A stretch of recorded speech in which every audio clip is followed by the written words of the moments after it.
हमने किया था पर बताया नहीं, उस वक्त पे बताया नहीं, अभी सब कुछ ठंड हो गया तो हमने बता दिया कि हमने क्या किया था। हमने पाकिस्तान के 6 প্লেন को उड़ा दिया था।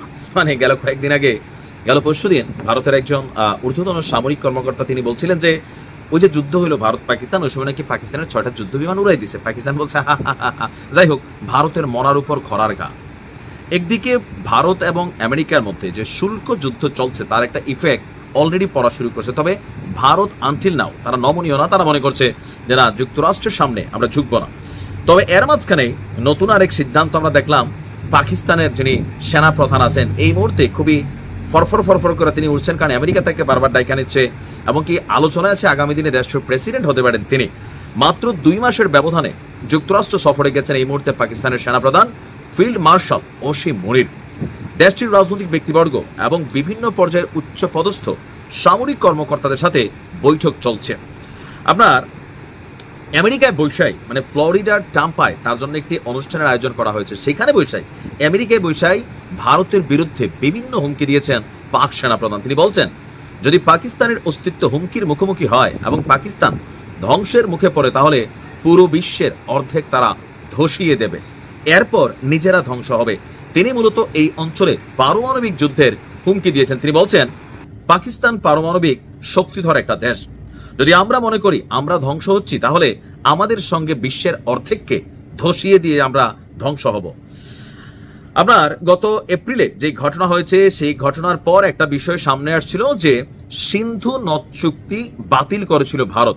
নয়াদিল্লি বলছিল সিন্ধুর পানি আর পাকিস্তানকে দেওয়া হবে না। পাক সেনাপ্রধান আমেরিকায় আয়োজিত এই অনুষ্ঠানে বলেছেন সিন্ধু নদীতে ভারতের বাঁধ নির্মাণ কোনোভাবেই সুযোগ নাই, যদি করে তাহলে সেইটার জন্য পাকিস্তান অপেক্ষা করবে। কেন অপেক্ষা করবে? কারণ যখনই ভারত টাকা পয়সা খরচ করে এই বাঁধটা বানাবে তখনই মিসাইল মাইরা এই বাঁধটাকে উড়াই দিবে। তিনি বলছেন আমরা বাঁধ নির্মাণের জন্য অপেক্ষা করব, যখন বানানো শেষ হবে 10টা মিসাইল মারবো, তো 10টা মিসাইলে বাঁধ ধসে যাবে। সিন্ধু নদ ভারতের পারিবারিক সম্পত্তি নয়, আমাদের মিসাইলের কোনো অভাব নাই।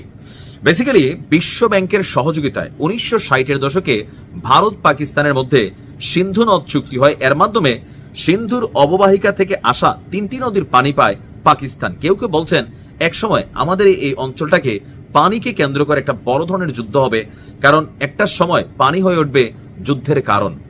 আমাদের দেশে অ্যাভেলেবেল পানি আছে, আমরা যেসব দেশে থাকি অ্যাভেলেবেল আছে, কিন্তু বোঝা যায় না। আমরা যে দেশে সেই দেশও অ্যাভেলেবেল না। খাবার পানি আপনি অলওয়েজ কিনে খাইতে হয়, এইভাবে খাওয়ার সুযোগ নাই। এদেশে পানির চেয়ে মদের দাম কম, বুঝতে পারছি। তো বাংলাদেশের মানুষ সেই ক্ষেত্রে আলহামদুলিল্লাহ আল্লাহ আমাদেরকে যথেষ্ট প্রাকৃতিক রিসোর্স দিয়ে রাখছে, সেই জন্য আমরা পানি খাচ্ছি, অপচয় করছি, মূল্য বুঝতেছি না। কিন্তু যেখানে পানি নাই সেইখানে বোঝা যায়। সো বোঝাই যাচ্ছে যে কিছু কিছু ভবিষ্যৎবাণী সত্য, পানিকে ঘিরে একটা বড় ধরনের যুদ্ধ হবে। এখন ভারতকে আসলে বাঁধ নির্মাণ করবে নাকি পাকিস্তানের 10 মিসাইলের খবর শুনে প্রকল্প থেকে সরে দাঁড়াবে? আমার ধারণা সরে দাঁড়াবে। আপনি কি মনে করেন? কমেন্টে লিখুন।